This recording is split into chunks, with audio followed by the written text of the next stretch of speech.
Welcome student, myself S.C. Kunde from Gokhale Education Society's JDC Bitco English Medium High School, Nasik Road.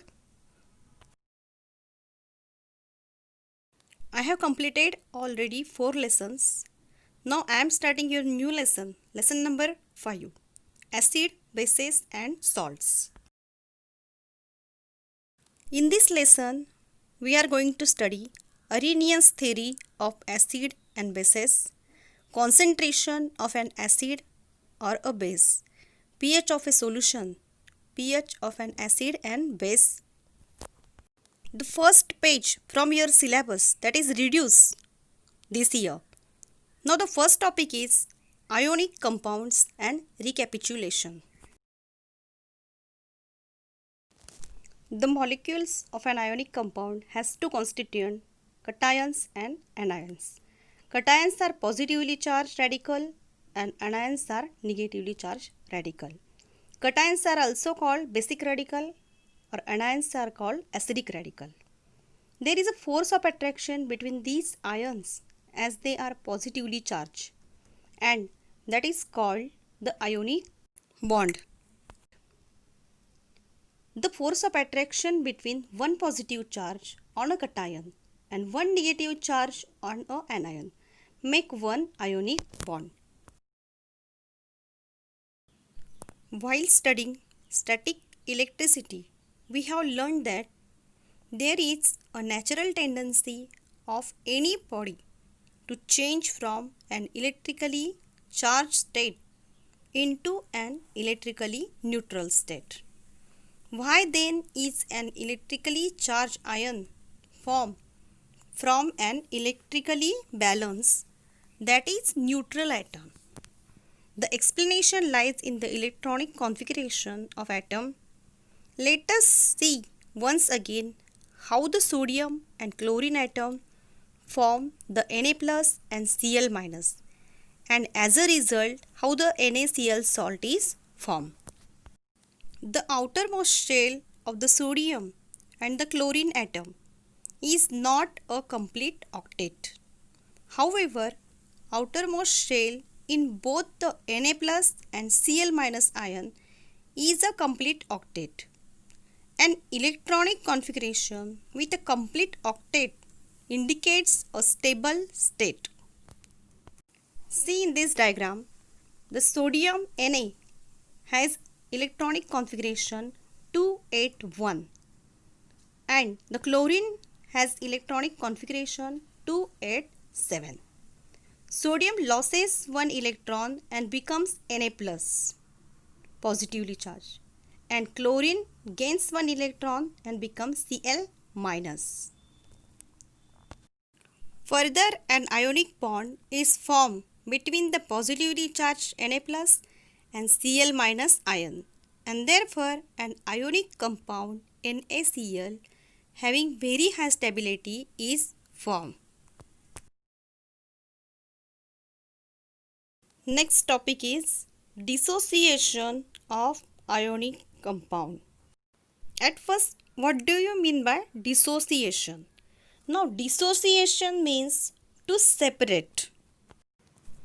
On dissolving in water, an ionic compound forms an aqueous solution. In the solid state, the positively charged ion in the ionic compound are sitting side by side. When an ionic compound begins to dissolve in water, the water molecules push themselves in between the ions of the compound and separate them from each other. That is to say, an ionic compound dissociates while forming an aqueous solution. Each of the dissociated ion in the aqueous solution is surrounded by water molecule. This state is indicated by writing Aq, means the aqueous, on the right of the symbol of the ion. Next topic is Arrhenius theory of acids and bases. The first, acids.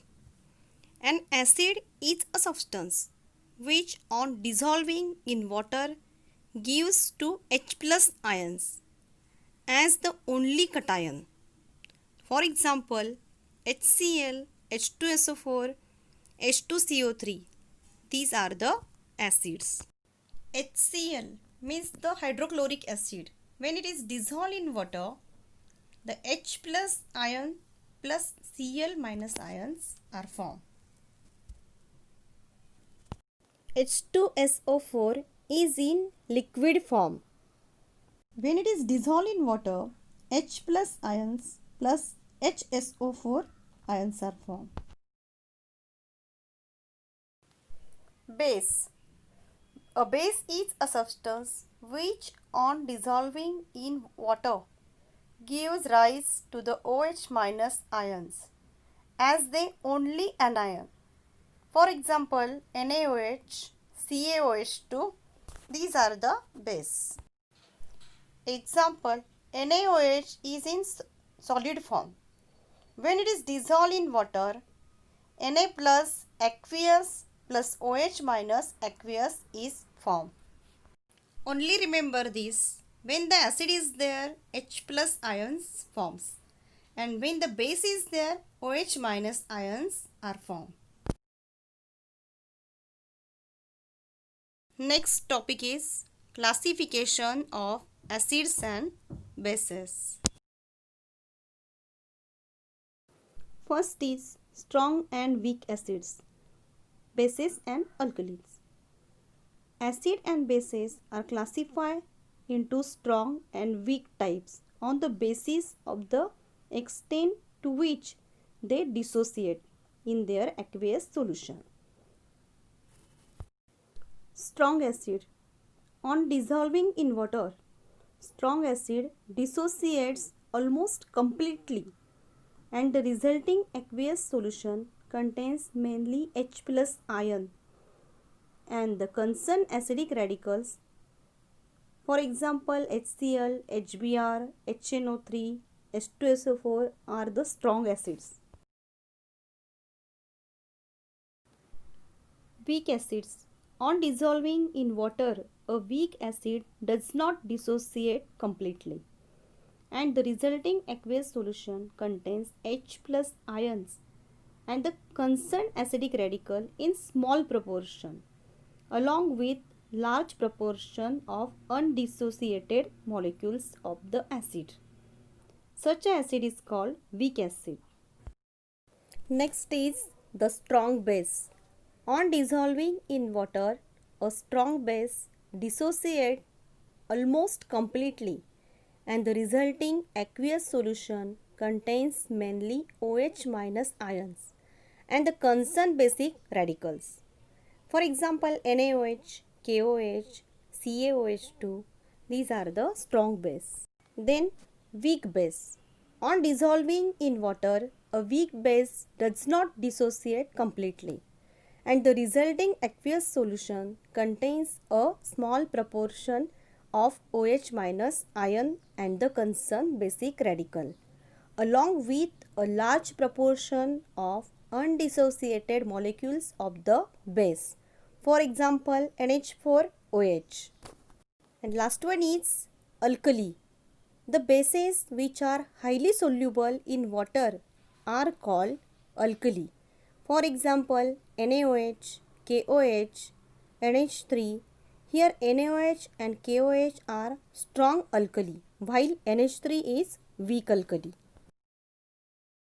Complete the following table. Now in this table, some acids and bases are given. We have to write the ions. Now in first HCl, we have to write the name H plus ion. Only one H plus ion is there. In H2SO4, H2 plus, that is 2 ions are there. Similarly, in base NaOH, OH minus 1. In KOH, OH minus 1. In CaOH2, that is OH 2 minus. Then next BaOH2, again OH 2 minus ions are there. And in next AlOH3, that means OH 3 minus. Next topic is concentration of acid and base. Here, one activity is given. Cut lemon into 2 equal parts. Take the juice of each part into 2 separate beakers. Pour 10 ml of drinking water in one beaker and 20 ml in the another beaker. Stir the solution in both the beakers and test them. Will you observe any difference in the taste of the solution in the two beakers? Now what will happen? The sour taste of the solution is because of the solute, lemon juice. In them, the quantity of the lemon juice is the same in both the beakers. Then also you will observe the difference in taste. In the first beaker, the water is 10 ml and in the another beaker, water is 20 ml. It is depend on the quantity of solute and the solvent. Now in this activity, solute is lemon juice and solvent is water. In the first beaker and second beaker, solute is same, but the solvent is different. In the first beaker, 10 ml water is there and in the another beaker, 20 ml water is there. Therefore, you will observe the difference in taste. Now, what do you mean by concentrated solution?